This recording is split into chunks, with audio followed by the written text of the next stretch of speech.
You know how the holidays sneak up and suddenly you're thinking, I need more chairs, cozy blankets, maybe a sparkle around here?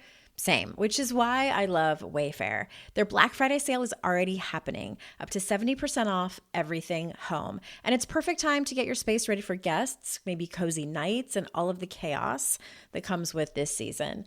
So Dr. Fox bought this old house and we've been fixing it up. Somehow I've managed to become the creative director of the whole thing. And I've ordered so much from Wayfair. Wallpaper for the kitchen that he wasn't sure about, but now he loves it. And my entire home office is basically a Wayfair showroom. I love how easy it is to find things that actually match your vibe. They have fast shipping, tons of options, and you can definitely find some unique pieces. Wayfair is the go-to destination for everything home, no matter your style or budget. Don't miss out on early Black Friday deals. Head to wayfair.com now to shop Wayfair's Black Friday deals for up to 70% off. That's WAYFAIR.com. Sale ends December 7th. We get more fluent in the language of our own pleasure, vibrancy, delight, joy, turn on. We're just like in that state of being alive. And it makes, yeah, of course, intimacy easier. It's easier to access that part of us when we are wanting to be with someone else. But it's like less about, okay, now it's time for sex. Let me turn that on. It's more just like, I am in an experience of ecstasy, like in my own vibrant being. And it doesn't mean it's all good all the time, but it's like I'm feeling it all the time. You're listening to Make Some Noise podcast, episode number 702 with guest Dr. Kimberly Rose Pendleton.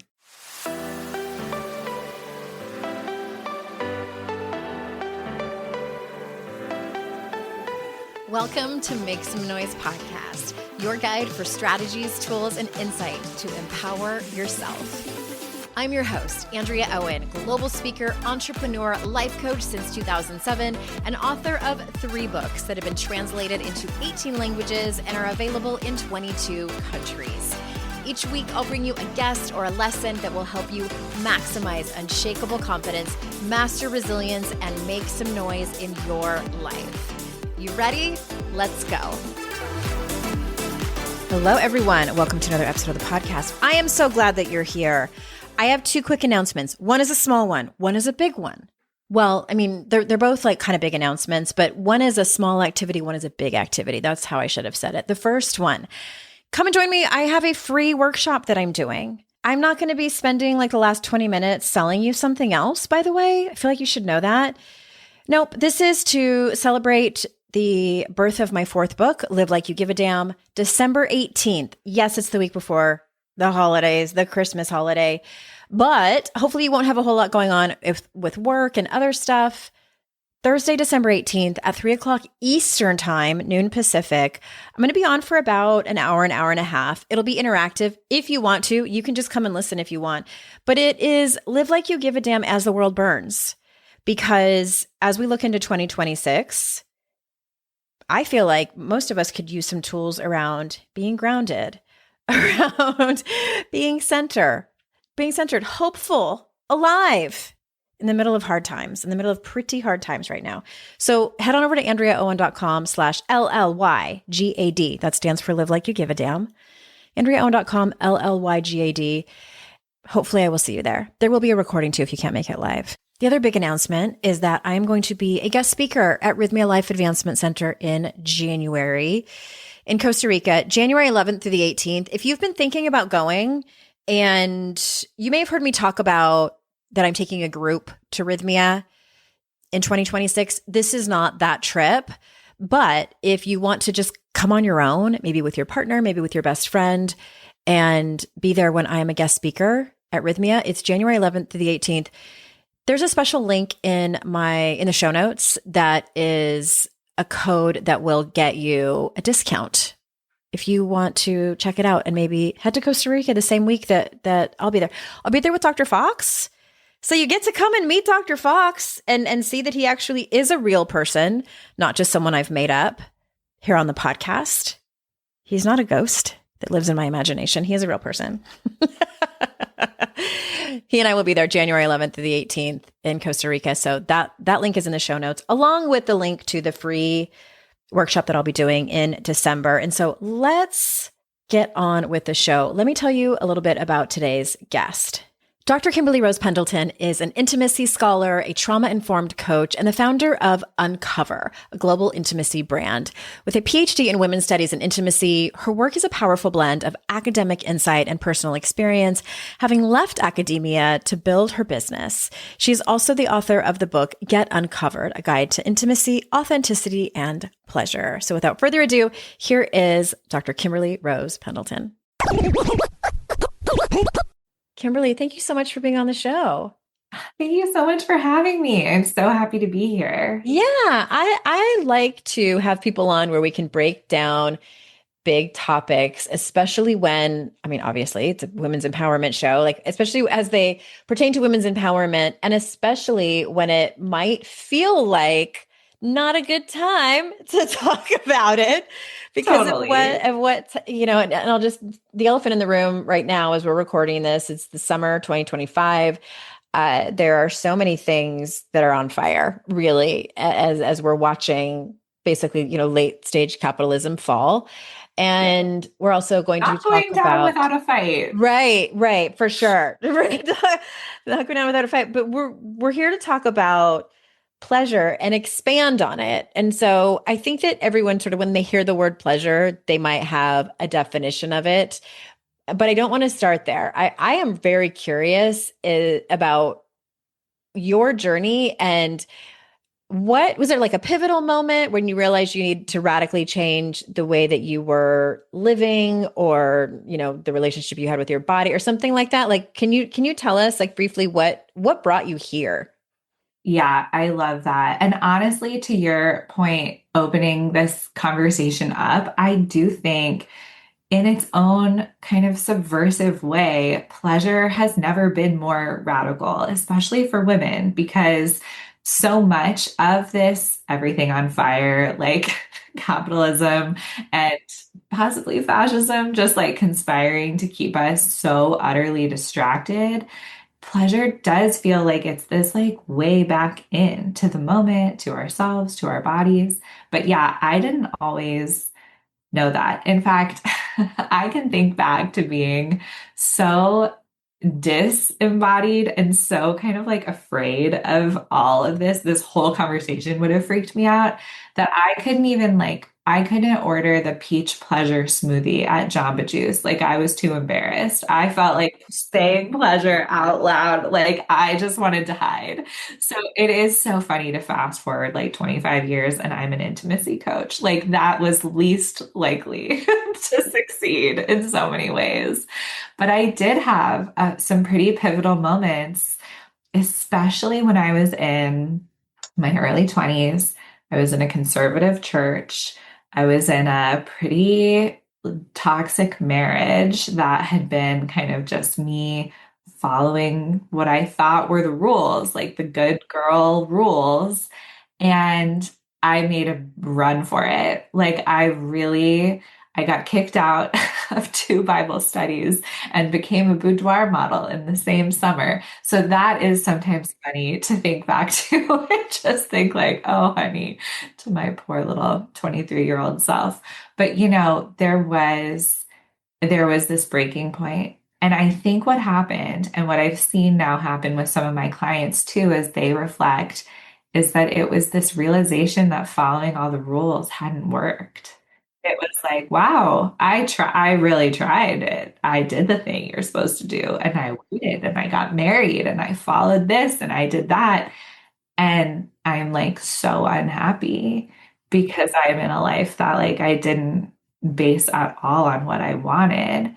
And so my exit from that world was like really not graceful, but I feel like it kicked off a journey of starting to ask about pleasure, starting to think about it. Like, what if feeling good is not the worst thing in the whole world? What if it makes you happy, maybe it's not just like a test from the devil. Maybe it's actually like something you're meant to have and do and be. And it's so interesting to see, we've talked about this a little bit before, but like even my clients and friends who don't come from a Christian background are like, oh, wait, this resonates. Because I still did feel guilty, selfish, shamed if I put myself and what would feel good first. So it just feels like it's a whole quagmire for almost all of us. I appreciate that in your response because what I want to highlight for the listener is I think that anyone who listens to this podcast, like I call them seekers, they're people who just are interested in personal improvement, really. Yeah, Like that's yeah, just a very general way of describing it. And we come at that from some place of somewhere in our life and it's multiple times. I think that we yeah. face some kind of cognitive dissonance in terms of our culture or our religion or our family or our community, and more specifically, like the way we were taught that is right versus wrong. And it's very specific, it's gender specific. And I mean, I'm going to go say it. I think for women, it is like we have a longer list of rules in terms of like Yes. what's right and to be accepted. And so like anytime the reason I want to highlight it is because for people listening, you'll probably have these moments continue. You don't just like get to personal growth and you're like, "Oh, now I don't have to question anything." It's like you'll continue to have those. You'll continue to have those. And so I just encourage people listening to listen to that voice that's telling you like, "Huh, this doesn't feel right." Yeah, Because that's all yeah, it takes for you to change. 100%. It's so interesting to think about how different it would be if following all the rules like did just make you feel that. And then it was like, Yeah. oh, good, like that worked out. And it I'm does for totally some done. people. And it Mhm. maybe does, at least for a little while. But I wonder about, the double bind that often patriarchy hands to women, where there kind of is no way to get it right. I mean, I think a lot about that when it comes to sexuality, which is sort of the domain pleasure puts us in most, naturally. But that idea that like so many of us have internalized and get reflected back to us in everything from marketing to religion of like, be sexy, but don't have sex. Like, don't be a tease, but don't be a slut, and just this kind of like, okay, what even are the rules? Like, even if I wanted to follow them, like, how would I go about that? Because sometimes it does feel like the further you go down one path of what you thought maybe you were supposed to do, the more you're just still in trouble, like somewhere else. And it does start to really pave the way for some permission to just figure out what you want instead, because it might not be possible to please the people anyway. I found that the farther we walk towards the rules, in air quotes here, the farther we walk towards the rules, the farther we walk towards, unfortunately, sometimes the people who want us to follow those rules, the farther we are walking away from ourselves, unfortunately. It's so And true. we get to a point where we can't have both. And that is a Yeah, is a place in your life that can carry a lot of grief and so many yeah, feelings to work through. And then that's what yeah, therapy's for. yeah. But anyway, Totally. Totally. But thank you for naming that because it's true. The mhm, grief in mhm. growth is sort of like not talked about that much. Oh, I talk about it a lot, Kimberly. Yeah. You're like, My I'm listeners taking will care of tell that you. myself. They're like, Yeah. actually, Andrea put out 4 podcast episodes in the last 2 months about that. Well, thank you for your service. You are literally doing the work we need. Yeah. I like to talk about the things that make people uncomfortable and that people are kind of afraid to talk about. All right, Amen. which brings me to Yeah. my next question. You talk a lot about, speaking of things no one likes to talk about, Yeah. let's talk about shame. Great. Because you talk about intimacy and desire, and those two topics can often bring up shame for women, Yeah. many times, regardless of their background. So, how can someone, or maybe even like, how did you personally learn to separate your true desires away from what you were taught you should want? And you mentioned, kind of things like purity culture and the mixed messaging that we receive. How does someone learn to separate those two? Yeah, it's such a good question because I mean, I feel like my programming and so many of the women I talked to have similar stories was sort of opposite coded around desire, where it was like, if you want it, that's probably a sign that it's bad. Like that's probably a sign that it's selfish at best, but maybe like sinful at worst. And either way, like don't touch it with a 10-foot pole. And I think one of the like obvious to me now problems with that is that it really paves the way for honestly like rape culture and like a generation, I mean, in multiple generations of women actively like not knowing what feels good and even thinking if they don't want it, it might be good. And if they do want it, it's bad. I mean, it's just completely backwards and I think, dangerous. So for me, this is like such an academic entry point, but I have a feeling some of your listeners are the Oh, same. I love it. That helped to start thinking of it and be like, hey, wait a minute. Hmm. Like this is fucked up. And Yeah. like, what are we telling women and girls even if it's under the guise of like protection or trying to keep girls safe, like it actually feels like what's coming out is you can't trust yourself. Your body is the problem. Like you're the temptation. And the only way to stay safe is to like really dissociate from like how you feel, what you want, and like anything that could spark your desire. And thinking about it that way, I actually was able to tap into some rage, which was super helpful. And it started to feel like I have to find something else. And then, I mean, you might laugh, but I feel like the smallest little invitation in the day of like, what would feel good to eat? What would feel good to wear? Where do I even want to go right now? Starting to just take desire seriously on this like tiny scale Hmm. felt like it was like breadcrumbs back to being able to listen to that Yeah. part of me. It's shocking how, I mean, I guess it's not shocking considering everything we get handed, but it's like even that stuff is so hard for most of the women I talk to. You ask Yeah. like, what do they want? And it's like, I don't know. How would I ever know that? I was taught Hmm. to not know that. Yeah. And so even something small like what would feel good right now is actually kind of a brilliant first step. I love that. Like I love an academic response and I also love starting small because this Yeah, is not it this is well, I think everything I talk about on this show is one of those like easier said than done things. It's like sure. we're talking about personal growth. We're talking about interrupting patterns that have been developed over decades. Like this is hard work. It's impossible, but it's hard work. So let's all start small. Let's start by talking about it. Then we start small and then you grow from there.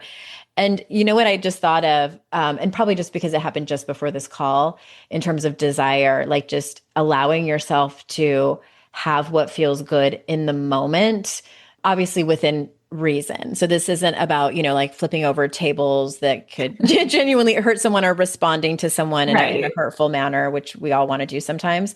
I got an email before this call that was passive aggressive, and like I hardly ever get those anymore because of the circles that I'm in, and Yeah.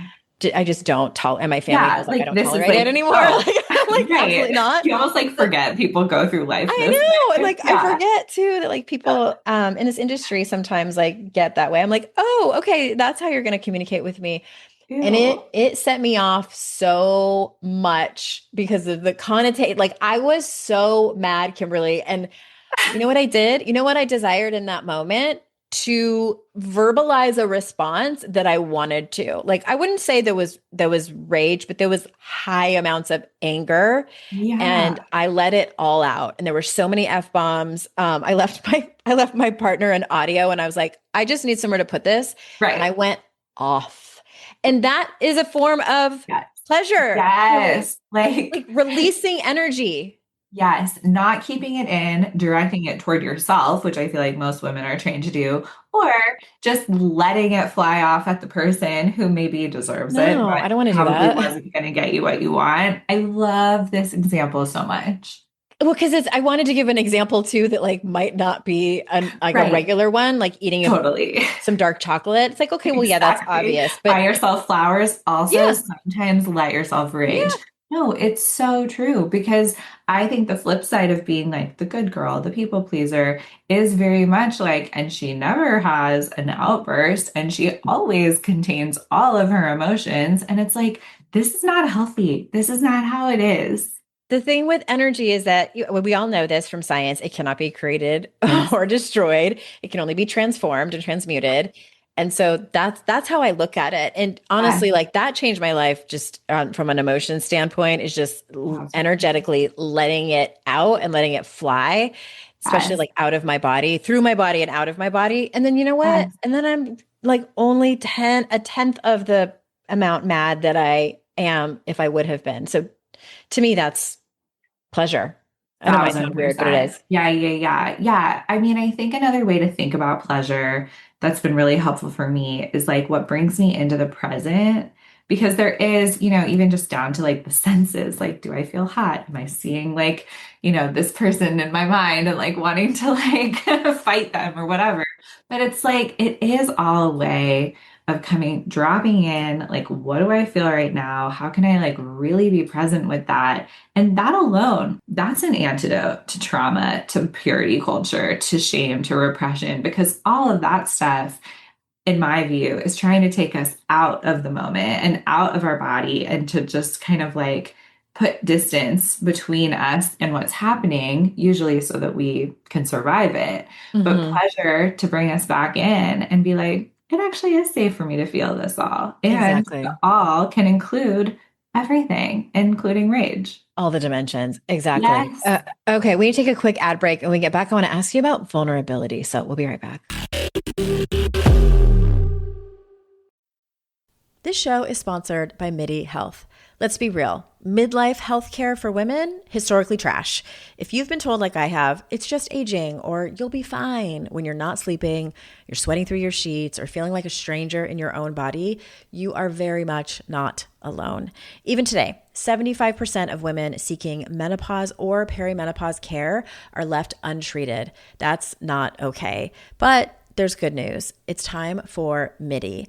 MIDI is a women's telehealth clinic founded by experts in midlife health, and they actually listen. You get one-on-one, face-to-face care tailored to your unique needs. And they're the only women's telehealth brand covered by major insurance, making expert care accessible and affordable. From hormone therapy to weight loss support and lifestyle coaching, MIDI has your back. Ready to feel your best and write your second act script? Visit joinmidi.com today to book your personalized, insurance-covered virtual visit. That's joinmidi.com. MIDI, the care women deserve. This episode is brought to you by Netflix. This Monday night, witness the end of an era. John Cena takes center stage for his final appearance ever on Monday Night Raw. One last match, one unforgettable farewell. Come celebrate the legacy of a true WWE legend. Monday Night Raw, November 17th at 8 p.m. Eastern Time, 5 p.m. Pacific Time, only on Netflix. Be there for the moment everyone will be talking about. Hey there, it's Dr. Sanjay Gupta with some exciting news to share. CNN is now streaming. That means you can read, watch, and stream everything in one subscription. You can watch news live 24/7. You can also explore catch-up videos and explainer videos, and you can also watch the library of CNN's originals, including my latest documentary, It Doesn't Have to Hurt. Just go to cnn.com/all access. Okay, we're back. So my audience knows that vulnerability is the gateway to growth. Really, like you cannot have like growth Yes. does not exist in a vacuum. Like Absolutely. it has to have vulnerability. And so, can you tell us like how vulnerability has shaped your career and your relationships, and where has it felt the most challenging for you as it pertains to desire, intimacy, and pleasure? Yeah, 100%. I mean, I think that, well, obviously, like I completely agree about vulnerability being the gateway to really like even just intimacy with ourselves. And I think that that's probably the place that it showed up first and loudest in my work was kind of an understanding that intimacy with someone else in a partnership or with my clients through my business or like whatever with anybody else, it was never going to be true unless I had a foundation of intimacy with myself. And that there was this kind of like uncovering, which is why I called my business Uncover, this like work to do of kind of knowing who I was, even the shadow parts. And that required some vulnerability, even a willingness to look at that. And then from there, being like, okay, now I'm going to share that. It was like, whew, okay, this is scary. And from that place, what can hurt me? I mean, I remember, okay, so that summer that I like got kicked out of the Bible studies, I had had an affair and I left my like good girl marriage and my good girl church with this who I thought at the time was this like really hot bad boy. Turned out, in retrospect, just like a student from the English department, another Okay. grad So student. you're still like in your early 20s at this point when this Yeah, happened? I was still in Okay. my Well, early yeah. 20s. I was That's in my par. PhD program. He was in the English PhD, and it is funny to think back. I mean, it's not like he had a motorcycle or anything, but he was like writing about Shakespeare. That was like, whoa, That was your rebel. version of a bad boy. It's Okay. like hilarious, my version of this. But, I remember this fear when I started to write online. And I had this thought of like, the thing I am most afraid of people finding out is that like I had an affair. And that was my, sometimes I joke like the door to the house was unlocked, but I set it on fire and like jumped out the top floor window. Like it was like I blew my life up. It felt like the only way out. But it was so vulnerable for me to share it. And then it was immediately the best thing that had ever happened to me. Because nothing could scare me. It was like I was no longer like, what if someone finds out? What if my ex-mother-in-law like comes on my Instagram or whatever. It was like, what can you say? I already shared it. Now I've not only shared it, I've like turned it into a course and like Yeah. help other people with it. But And you've already probably said the mean things that other people are saying to you, to yourself early on in that. exactly. Yeah. That's such that exactly. And it was almost like, okay, now I'm free. But the thing I didn't even expect, which maybe I should have, was how many people would come out of the woodwork and be like, oh my God, me too, or some version of it, or I didn't, but I wanted to, or I'm stuck in this church and marriage that like actually makes me want to die. Maybe I don't have to do that part you did, but I can still leave, and just the way that being vulnerable ended up serving everyone else too. I did it for me, but it was like not only a point of connection, but almost like a permission slip. And now my clients know, like, I'm not going to judge them for anything. There's hardly anything they could bring to me that I haven't either done myself or have helped someone else through. So it also was like a safety establishing kind of move, which I didn't do on purpose either. But it's so interesting because being that vulnerable, owning it, like owning our mistakes, it did make me feel invincible. Like, what could come out about me? I've already said it. I've already learned a lesson from it. And honestly, I've already turned it into money. Yeah. The fear of judgment can absolutely be such a source of shame that's like lurking in the shadows. I'm curious, like I want to shift to talk more specifically around pleasure again. And because you talk about it as a path to healing, which let's talk about that for a second. Like, why do you think that women are they struggle so much still to give themselves permission to feel pleasure, not just feel pleasure, but seek it out? Yeah.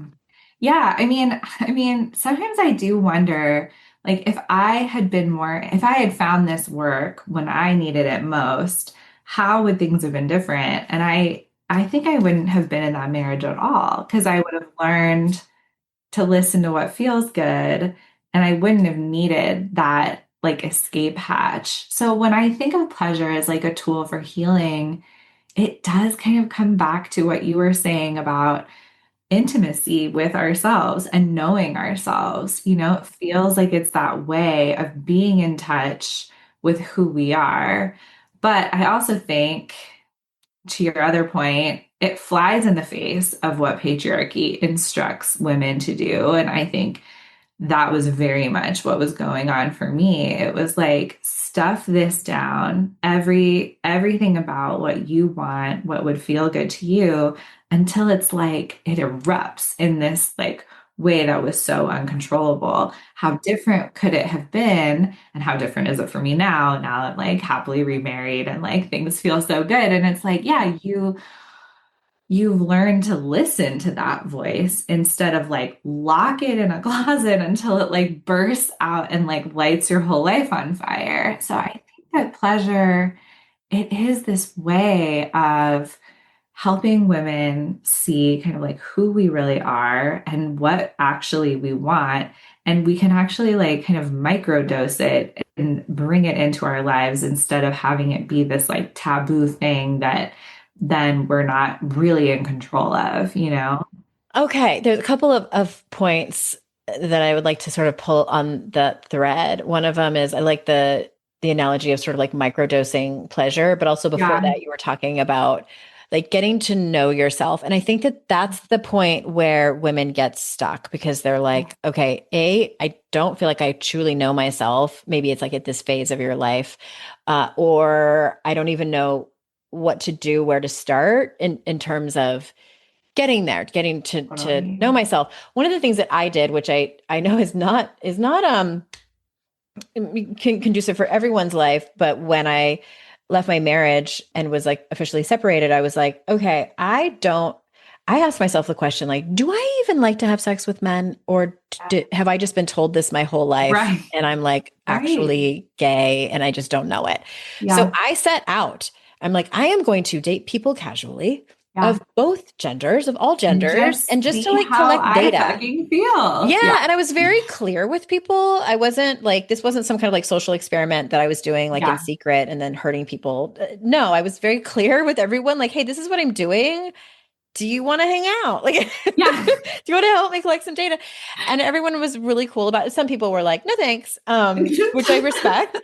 Totally. But, yeah. And it forced me to also pay attention and not just like do things for other people in hopes of pleasing them, for having poor boundaries. So I collected a lot of data that was so helpful for me to get to know myself. So I don't, like not everyone can do that. I know people are in like committed relationships or things like that, but can you give us like some practices of how people can start to get to know themselves and what truly brings them pleasure? 100%. And the approach you had, even if, I try to reassure like my clients of this too. It's like, you don't all have to leave your husbands. Some of you will want to, but not everybody does. It's not for everyone. It's like, even if you stay, especially if you stay, can we bring that philosophy of like collecting desire data in? Because what I will say from talking to people who do want to stay married and even sometimes their partners is enjoying themselves more, experiencing more pleasure, and like especially loving sex would be the greatest gift. Like if the partnership is going to stay together, like that desire piece and that pleasure piece being present is all the more like encouraged and would be like so delightful for them. So like having that approach of what feels good. What do I want? What am I craving? What turns me on? It's actually such a gift to whoever the partner is that's lucky enough to like be there with you, whether it's, your spouse of 20 years or the like roster of people helping you figure out like what you even want or anything in between. Like that tuning in. And you said something that I think is so profound, which I really felt too, which was like, we're almost conditioned to not be able to tell the difference between it feels good to please someone else and it feels good, And so someone being attracted to us, someone desiring us is so often what we think desire is. Like, the goal. The main goal. Yes. Versus like, oh no, turn on is an experience in my body. Yes. And in fact, it's an experience I can generate alone. And I think that's where I would encourage everybody listening to start is to really let yourself first shift like you're thinking. And I needed to do this too. I still come back to it again and again, but to being like, desire isn't for somebody else. It's not about somebody else. If they're lucky, they can be part of it, but like, this is mine. This is my, and if I'm turned on, if that's an experience in my own body, and really letting yourself explore what makes you feel like that. And I would say permission to just play, like order the toys, experiment, different like motions, like hip circles, enroll in a course. It can be online, so no one has to see you if you want, but like just starting to see your own pleasure as a playground and to reassure yourself, like, this is not going to mean you have to be alone. Like opposite, it's going to make it way more fun to not be if you don't want to be. Right. Okay. I'm going to make an observation and bear with me because I might have a lot of words with this. Bring it. So I love everything you said. And what it points to for me is that typically in heterosexual relationships specifically, women have been taught a few things. And usually this is implicitly, this usually aren't explicit rules that are told to us. Number one is that our pleasure is optional. And if anything, it definitely comes second over our male partner. That we are valued more for the, not just the pleasure, but like the happiness and comfort that we bring our male partners. Totally. And we're more desired by not just our male partners, but just by the collective humans, because it's sort of, you know, the roles that were placed on us just culturally and socially. So there's that component. And then, you know, men are taught this too. That's what, this is patriarchy. Like that's what they're taught. So it's like, kind of, I'll give them a little bit of a grace card on that, like, because that's what you were taught. But like, it's 2025, like you guys know, like, that's out of the bag. We're talking about it. So it's like, it's learning how to shift that. Take some notes, but it's like we all are swimming in the water. We all are swimming in the water. And like anytime I have a conversation with a man, like I mention that because like they can get kind of defensive around that. And so I think that once you start to notice that and also realize that it's not your fault that you have gotten to this place of not knowing what even makes you feel feeling shame about it. Like it's all by design. Like you're playing by the rules. You kind of, I hate to say it, but you're doing everything right. You're breathing the water or breathing the water, breathing the air. The whole aspect of like pleasure being optional. And also aside from that, one of the things that I noticed when this was like several years ago, I noticed that one of my favorite, because, you know, people say like, what's your favorite thing that you notice about people? Like, is it their eyes? Is it their personality? It's for me, it's someone's laugh. Like if I can see someone laugh, that brings me so much pleasure. And what I figured out was that it's because it gives me a glimpse into what makes them feel alive and like what they look like when they feel that alive. And that's pleasure. And so for me, it's so like, oh, it feels a little bit vulnerable. And like, I want more of it. Maybe that's why I turned out to be a bit of an entertainer. And like, I love making people laugh because I love seeing that. But it's like, it's those types of things that on this journey, even just over the last couple of years, I was like, all right. And sex aside, and I'm like, what are the things that instead of using the word pleasure, like what brings me pleasure, I would ask myself, like, what makes me feel truly alive? Because to me, that's the same thing. 100% agree. It's like, or even like what turns me on. And when we hear that term, we often think about sex, but like it doesn't need to be. So what makes you feel alive? You know what makes me feel alive?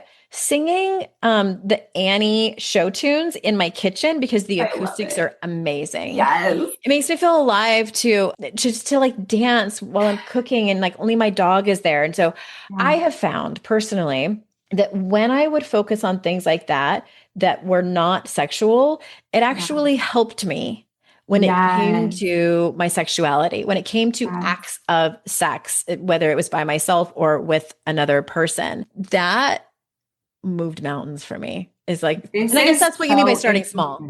Yes, this is so profound. I feel like what you're speaking to has been exactly my experience too, and so many of my clients, because it's like we get more fluent in the language of our own pleasure, vibrancy, delight, joy, turn on. We're just like in that state of being alive. And it makes, yeah, of course, intimacy easier. It's easier to access that part of us when we are wanting to be with someone else. But it's like less about, okay, now it's time for sex. Let me turn that on. It's more just like, I am in an experience of ecstasy, like in my own vibrant being. And it doesn't mean it's all good all the time, but it, like I'm feeling it all the time. It's almost like it's such a reminder that the opposite of that is numb. And so whatever we can do to come back into feeling, to come into pleasure, if we want to call it that, turn on, if we want to call it that, joy, if that's easier for people, it's all Delight. an antidote. Yeah. Delight. Yes. Yeah. It is. It is all an antidote. Well, we need to take another quick ad break. And when we get back, I want to talk, of course, we're going to talk a little bit more about grief. So we'll be right back.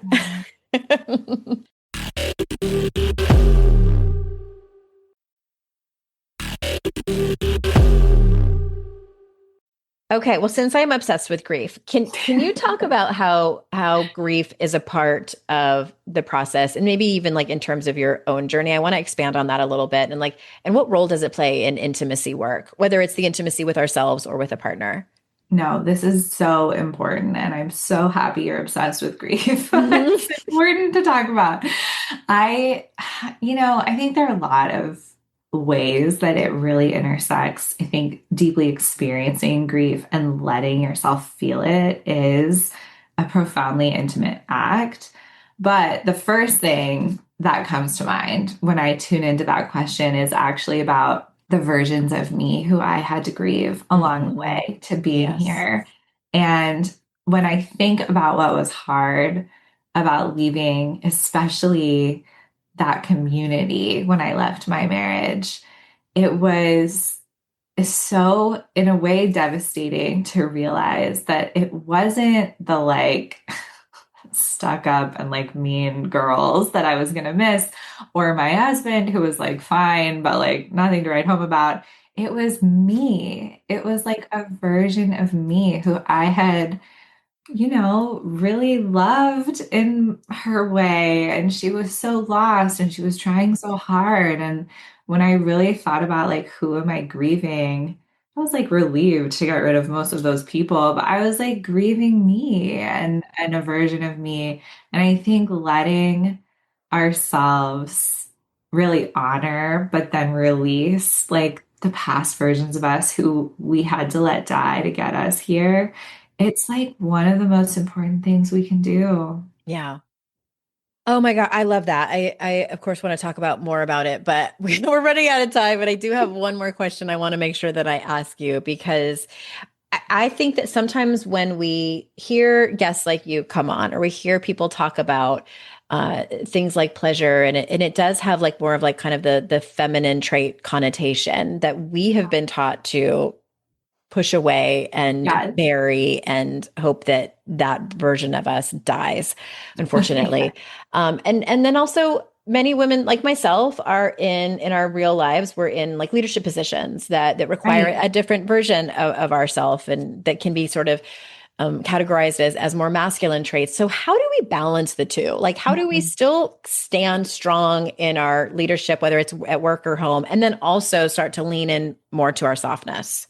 I really love this. And, I think it is something that almost feels like a new paradigm. And I mean, I'm like, as I say that, is that true? Or is it like a really, really old paradigm where we could be both? But either it's probably way, old, but we never realized that the polarity of it.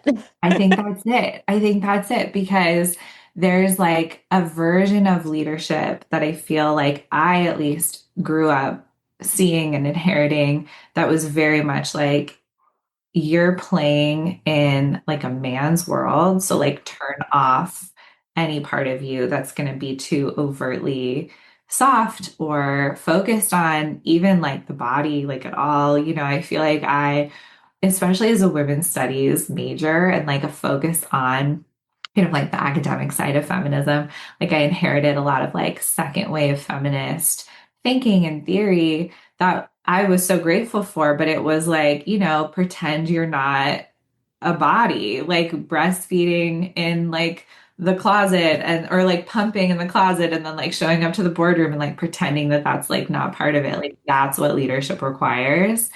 And it does feel completely different, to be the CEO of a multi-million dollar company and to be like, our whole thing is pleasure. Our whole thing is softness. I have to lead that way with my team. Otherwise, like the hypocrisy would be, like too insane. Like of course everyone can have time off to have a baby, like it feels like it's such a different version of leadership. And what I see is that the world is hungry for it. We're actually ready for leaders, including the CEO type, who are bringing in like their humanity and their pleasure and their softness, but it's coming out in a way of more compassionate policies, like modeling like a day that's not just like completely devoid of like pleasure for themselves, taking a lunch break. Like it shouldn't be so radical, but in this world, it still kind of is. I think it is about bringing some of those same questions we've been talking about this whole episode of like, what would feel good? Like, what do I want? What do I need? Like actually bringing that into the way we work and the way we create. And then like, it's so far is just a bonus that like, oh, surprise, surprise, the work is fucking better because it's not getting squeezed out of like a machine. It's coming through like an artist. It's coming through like somebody who's inspired and there's room and it's like a garden blooming rather than just this like, okay, sit at your desk for 12 hours and like produce something mentality. So it feels like it's necessary. Like it's the next level of leadership. It includes pleasure and it includes softness. And that doesn't mean we take people less seriously anymore. Yeah, the way I talk about it is, and I think this is what you were getting at is like you can still be a leader and lean into compassion and empathy and vulnerability. Yes. Like I call it like vulnerability with professionalism because it's like there's a fine line and like HR gets involved, like so it's tricky, but that's what I talk to a lot of leaders about when I'm coaching them and for executive coaching. So I appreciate that answer. Well, we do have to wrap up. Is there any specific place you would like people to go to learn more about your work? Yeah, I mean, I have basically like a free pleasure 101 little guide, which feels like it could be the perfect, next thing. If anybody's listening to this and is like, what the fuck are they even talking about? And it's on my website. It's just, simple. But also, and I'm on Instagram. It's my favorite place. Okay, awesome. Yeah. And I follow you over there. So we'll put those links in the show notes. Thank you so much for being here and for talking to us. I love this conversation and I hope to have it more often with you and with other guests as well. Everyone listening, thank you so much for your time. I'm incredibly grateful for that. I know that it is a limited resource. And remember, it's our life's journey to make ourselves better humans and our life's responsibility to make the world a better place. Bye for now. Hey everyone, thanks again for listening. I would be so incredibly grateful if you haven't done so already, if you could leave a review of this podcast on Apple Podcasts. Super easy if you already listen to your shows over there. But if you don't, or maybe you have the app on your phone, but you listen to the show on a different app, if you could leave a review for this show, it matters so much. I wish I could express how much it matters. I also wish that it didn't matter so much, but alas, it does.